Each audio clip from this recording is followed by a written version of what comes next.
চাল থেকে কাকর আলাদা হয়ে গিয়েছে। তাহলে কেন এখন যোগ্য প্রার্থীদের চাকরিতে পুনর্বহাল করা হবে না?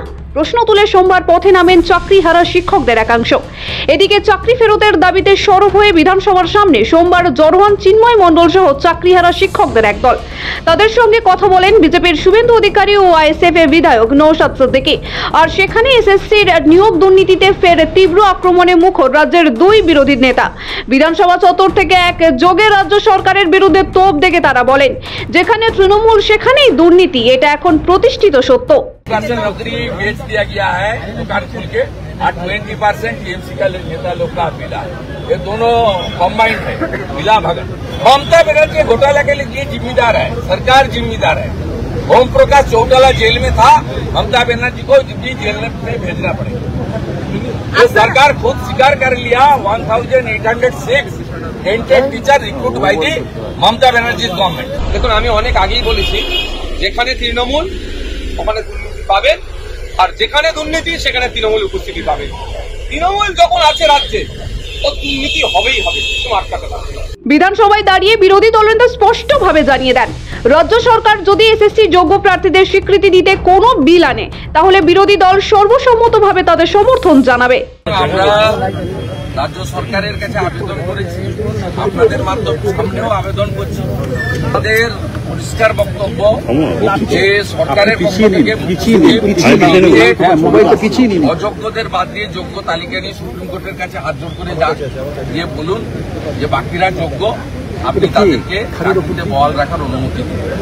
তাদের বাদ দিয়ে বাকিদের জন্য পরীক্ষা করুন না, যদি ভ্যাকেন্সি থাকে কোনো আপত্তি নেই। আমরা আপনাদের কাছে কথা দিচ্ছি, অপোজিশন একটা চিঠি স্পিকারকে দিচ্ছেন যে সরকারকে অনুরোধ করুন যোগ্য শিক্ষক যারা আছেন অযোগ্য বাদ দিয়ে তাদের প্রত্যেকের চাকরি বহাল রাখার বিষয়ে আমরা যদি যোগ্য শিক্ষক শিক্ষাকর্মীদের তালিকা ফেলে দিয়ে আপাতত শিক্ষকদের বিষয় শিক্ষক শিক্ষিকাদের তালিকায় 1806 বাদ দিয়ে যদি হাউসে ওরা ফেলেন, আমি কথা দিচ্ছি প্রিন্সিপাল অপোজিশন মেন অপোজিশন হিসেবে আমরা সর্বদলীয় প্রস্তাবে সমর্থন করব।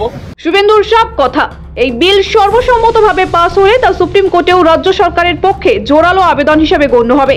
এই বার্তায় রাজ্যের তরফে কার্যকর পদক্ষেপের জন্য আহ্বান জানান বিরোধী দলনেতা। আমরা সর্বদলীয় প্রস্তাবে সমর্থন করব এবং সেই প্রস্তাব নিয়ে সুপ্রিম কোর্টে রাজ্য সরকার যাবে। যে পশ্চিমবঙ্গে একটা এক্সেপশন ঘটনা ঘটেছে, যোগ্য শিক্ষক শিক্ষিকাদের বাঁচানোর জন্য রাজনীতির রং ভুলে রাজনীতির ঊর্ধ্বে উঠে আজকে শাসক এবং বিরোধীরা যৌথভাবে এই 15,000 শিক্ষক শিক্ষিকার চাকরি বহালের পক্ষে সর্বসম্মত সিদ্ধান্ত বিধানসভা থেকে নিয়েছে। আর এক ধাপ এগিয়ে আইএসএফ বিধায়ক নওশাদ সিদ্দিকী বলেন, তৃণমূল যেখানে আছে দুর্নীতি হবেই, এদের হাত থেকে মুক্তি পাওয়ার একমাত্র রাস্তা হলো সরকার পরিবর্তন। তারা যখন নিজেরা চাইবে দুর্নীতি মুক্ত হবে তাহলে দুর্নীতি মুক্ত হতে পারে, তবে এদের যেভাবে এরা পৌঁছে গিয়েছে যে লেভেলে নিজেদেরকে আর পরিবর্তন করবে না।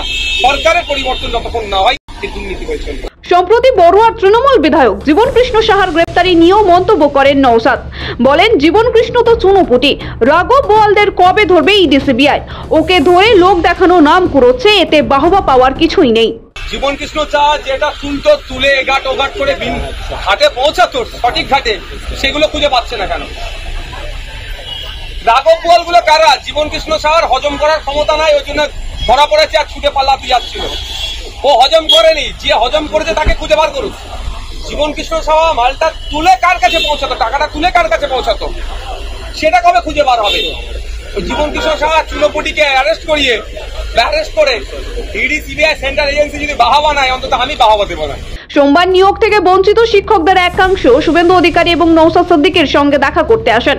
স্পিকারের সঙ্গেও দেখা করতে চান তারা। চাকরিহারা শিক্ষকদের কথাই সরকার আইন মেনে বিধানসভায় বিশেষ বিল পাশ করে যোগ্যদের চাকরি রক্ষা করুক, এটাই তাদের দাবি। তাদের পাশে থাকার বার্তা দেন দুই নেতা।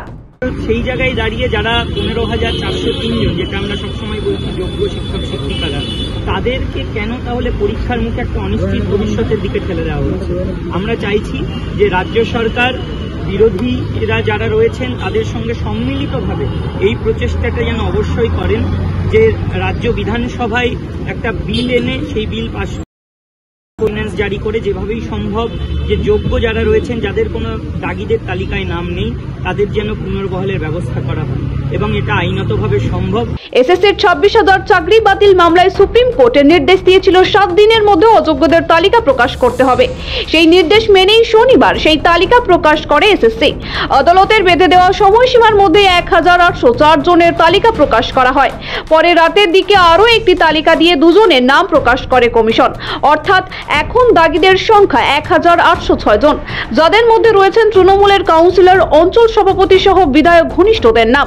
এরপরেই চাকরিহারা যোগ্য শিক্ষকদের প্রশ্ন, অন্যের ভুলের মাসুল তারা কেন দেবেন? তাদের দাবি সরকার আদালতে অযোগ্যদের নামের তালিকা তুলে দিয়ে তাদের ফের চাকরিতে ফেরানোর ব্যবস্থা করা হোক। এবার একই দাবি শোনালেন বিরোধী দলনেতা এবং নওশাদ সিদ্দিকীও।